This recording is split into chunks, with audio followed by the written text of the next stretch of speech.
Anissar Zena Khalil, c'est Midi People. Merci Maxime Affairé, je suis super contente de vous retrouver. Donc, nous aussi. Mes affairés et tout. Aujourd'hui, je vais parler d'un sujet un tout petit peu sensible.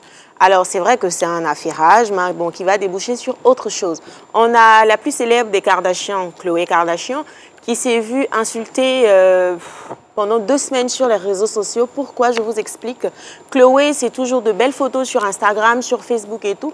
Et il y a quelques jours, une photo de Khloé sans retouche a fuité sur les réseaux sociaux. Et depuis lors, elle essaie de tout faire pour que cette photo soit retirée des réseaux sociaux. Alors pourquoi est-elle autant allumée, vous l'avez dit, depuis quoi, 14 jours maintenant? 2 semaines? 2 semaines parce que Qu'est-ce qu'on lui reproche? Les abonnés de Khloé Kardashian, au fait, se sont sentis dupés par la star parce que les photos qu'elle poste tout le temps n'ont rien à voir avec cette photo-là. C'est-à-dire, Voilà, en général... voilà, en général, c'est ça. En général, c'est ça ah, d'accord. qu'elle nous sert, au fait. Un corps parfait. Oui, un corps parfait. Ce qu'il faut préciser, c'est que parmi les Kardashians, Khloé, au fait, est toujours passée pour le vilain petit canard. C'était la sœur qui n'était jamais très mince, qui n'était jamais très belle. D'accord. Je vous ai à m'écouter. J'ai besoin de comprendre ce qui se passe. Yeah, of course. Okay. Justement,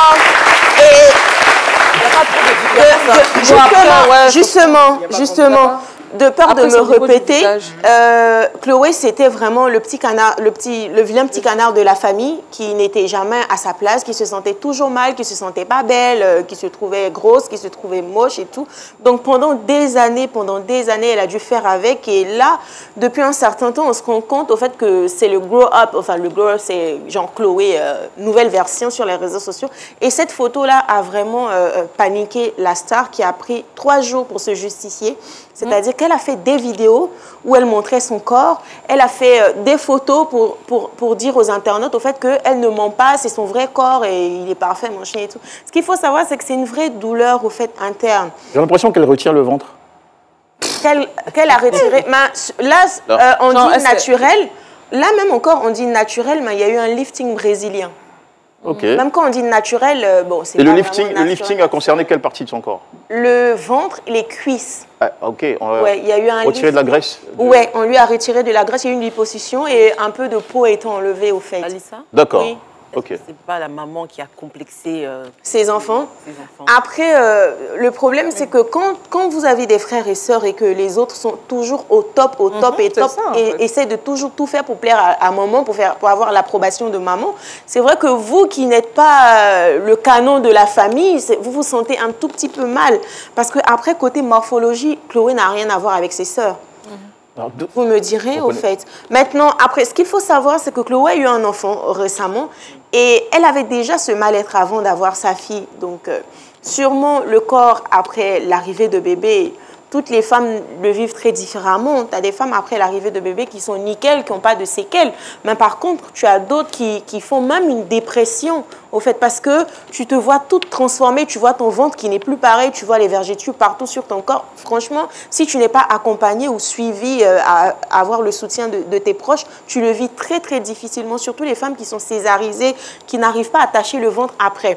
Parce qu'ici, en Afrique, on a des astuces de grand-mère, de maman et tout, ce qui est de s'attacher le ventre juste après l'arrivée de bébé. Mais là encore, c'est dans le cas où vous accouchez par voie basse, c'est-à-dire vous n'êtes pas césarisé. Moi, si vous avez reçu une césarienne, vous êtes... Au fait, vous voyez votre corps se transformer et vous êtes dans l'incapacité de régler tout cela. D'accord. Donc, comment anticiper sur tout ça et tout le Comment anticiper tout ça, c'est qu'il faut le complexe que ça crée. Est-ce que vous parliez d'astuces de grand-mère? Effectivement. Bon, les astuces de grand-mère, au fait, ici, déjà, il faut éviter le stress pendant la grossesse. Parce que plus de femmes se sont faites césariser parce qu'elles étaient super stressées. Moi, j'ai été césarisée parce que j'étais super stressée. Généralement, quand vous stressez, c'est pourquoi? Tu as peur parce que c'est la peur de l'inconnu aussi. Tu ne sais pas ce qui va t'attendre ce jour-là. Tu ne sais pas... Tu es choqué, tu es effrayé. L'intensité des douleurs. Effectivement, parce que les gens, ils ne vont jamais te dire non, ça va se passer. On te dit toujours que dès que l'enfant sort, tu es content, ça se passe bien. Mais non, il y a une vraie douleur derrière tout ça. Est-ce qu'il ne faut pas aller vers les femmes déjà accouchées, prendre Il faut savoir que c'est un sujet tabou en Afrique. C'est un sujet qui est vraiment tabou. Moi, j'ai fait une petite dépression après l'arrivée de mon enfant. J'en parlais aux gens, ils me disaient, mais toi, tu te comportes trop comme une blanche, au fait. Mais pourtant, on en souffre vraiment, au fait. Tu fais une dépression après parce que tu peux même aller jusqu'à rejeter ton enfant. C'est ça. Parce que c'est difficile, au fait. Et de plus en plus de femmes aujourd'hui prennent la parole, commencent à s'exprimer sur les réseaux sociaux. Est-ce que c'est parce que vous êtes aussi en partie trop soucieuse de votre corps? Non, pas que tu es en partie trop soucieuse de ton corps, mais tu ne te rends pas compte de tout ça. Tu ne sais pas après. Moi, personne m'a dit que quand tu vas finir d'accoucher, ça va être comme ci, comme ci, comme ça. Personne n'en parle, on ne te dit jamais, au fait. Okay. Donc, en fait, tu es juste face à ta situation dès l'arrivée de l'enfant et tu passes des jours sans dormir. Excuse-moi, mais là-dedans, tout se passe pas bien. Tu as même envie de te jeter dans un pont parce que tu ne dors pas bien, donc ton esprit n'est pas en place.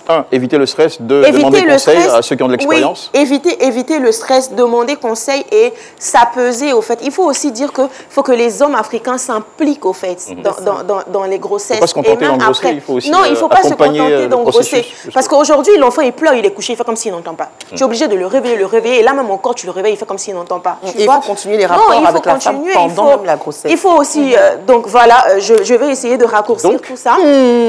C'est un sujet très vaste. Je vais essayer de... Je ne veux pas qu'on oublie l'aspect secret parce qu'on a beaucoup parlé du ventre. Effectivement, pour faire entrer le ventre, on a nos moments au fait qui nous demandent de mettre du beurre de karité sur le ventre et de s'attacher le ventre. Mais attention, on attache le ventre avec un pagne assez spécial, le kita.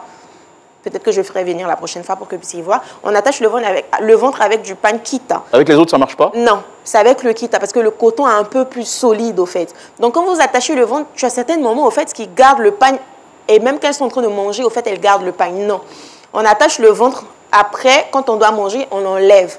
Et on laisse le ventre se reposer au moins 30 minutes, le temps de digérer, ensuite rattacher le ventre. Mais attention, ça c'est dans le cas où vous n'avez pas été césarisé. Si vous avez été césarisé, dommage, mais vous allez devoir laisser le ventre sans l'attacher. Il faut attacher le ventre comme ça pendant combien de mois? Il faut attacher le ventre pendant 3 mois. 3 mois. Oui. Il y a rien. Dès l'arrivée de bébé. D'accord. Il n'y a pas de risque si vous accouchez par voie basse. Okay. Mais si vous avez été césarisé, vous ne pouvez pas attacher le ventre. Vous devez laisser le ventre et après les 3 mois, si vous allaitez encore même, vous devez juste voir votre alimentation. Il n'y a pas de mesure à prendre aussi au niveau de l'alimentation? Oui, au niveau de l'alimentation, si vous allaitez, vous ne pouvez rien faire. Okay.